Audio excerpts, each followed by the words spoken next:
Salut à tous et bienvenue sur ma chaîne Cinédote. Aujourd'hui, nous allons parler d'une grande trilogie. Le premier film date de 2009. Il s'agit bien de Very Bad Trip, réalisé par Todd Phillips, qui a également réalisé Date Limite, que je conseille parce que c'est un film hyper marrant avec Robert Downey Jr. Et il a aussi réalisé récemment, il y a 2-3 ans il me semble, War Dogs, que je n'ai pas vu.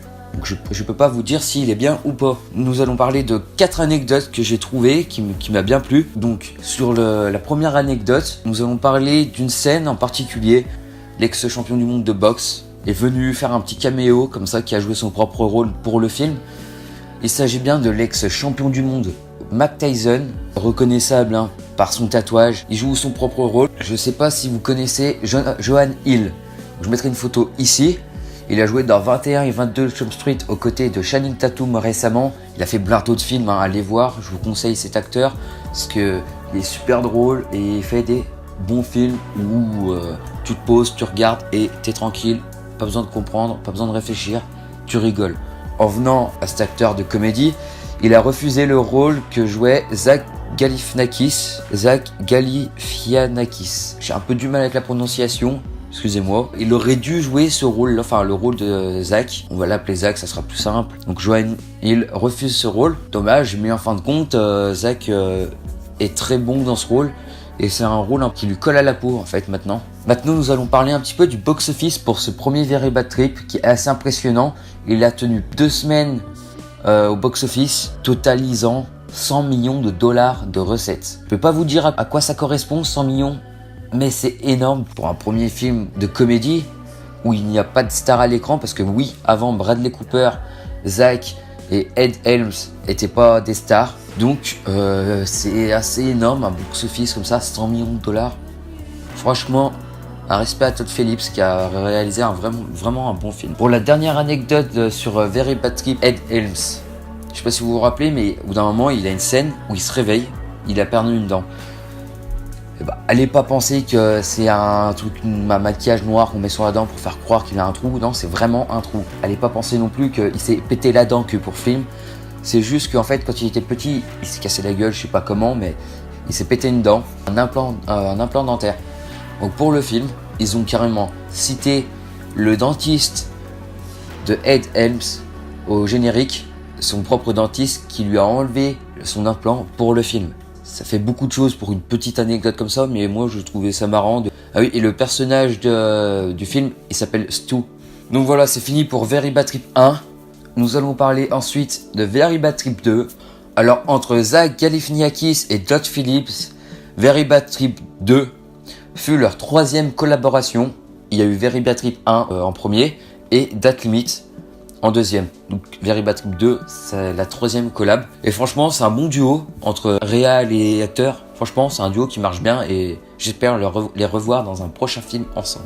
Pour la 2e anecdote, je sais pas si vous vous rappelez de la scène où il y a un grand restaurant super magnifique avec une terrasse au-dessus. Je vous mettrai une image ici. Aucun film n'a tourné là-bas alors qu'il y a déjà eu des demandes. Mais pour l'occasion, le restaurateur de ce restaurant, le restaurant Sirocco, a accepté le tournage de Very Bad Trip 2 parce que c'était un grand fan du premier. Donc franchement, c'est une belle histoire, une petite anecdote que moi j'ai bien aimé découvrir. Un super bel établissement, très luxueux. Franchement, ça va très bien avec le film. Je sais pas si vous vous rappelez du petit singe. Il fait partie des acteurs, entre guillemets, du film. C'est un petit capucin. C'est une femelle, elle a 17 ans. Elle s'appelle Crystal et elle a fait plein de films. En fait, c'est une star chez les animaux. Elle a joué dans plus de 20 films. Je vais pas tous les citer, je vais en citer quelques-uns. Alors, il y a eu 3h10 pour Yuma, qui est un western. Il y a eu Indiana Jones et le Royaume du Crâne de Cristal. J'espère que vous connaissez, grand film d'aventure des années 80-90. Ce petit capucin a même posé pour le grand magazine Vanity, magazine de stars, de people, de mode, de tout ce que vous voulez. Et elle a fait une apparition dedans. Nous revoilà. Et maintenant nous allons finir cette vidéo sur le dernier film de cette merveilleuse trilogie. Et bien sûr c'est Very Bad Trip 3.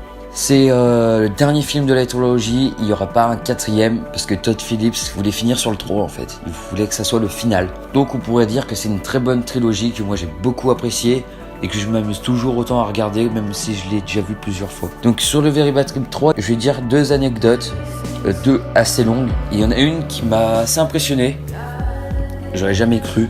C'est pendant une scène assez connue du film, assez mythique.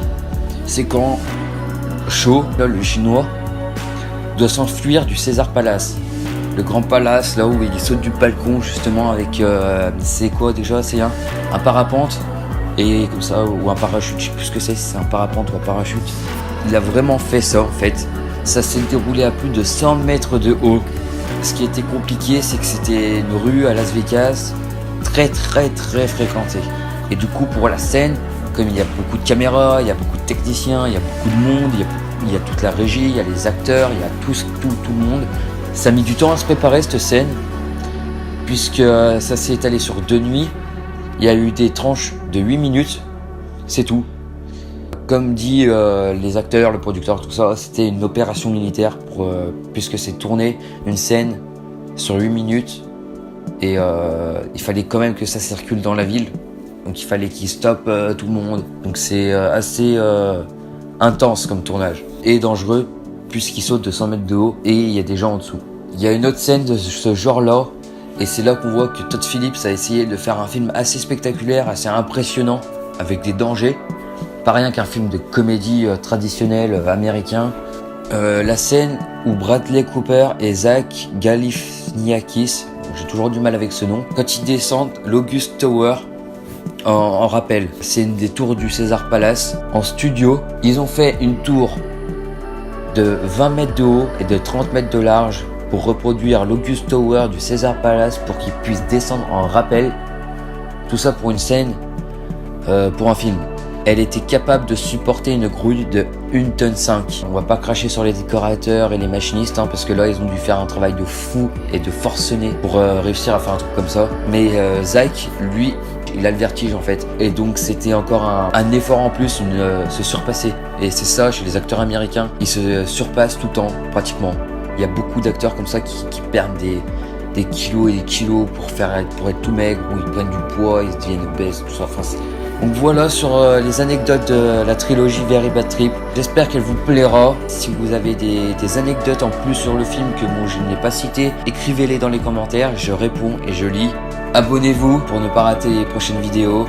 Et moi je vous dis à la prochaine, regardez des films, à plus sur Cinédots.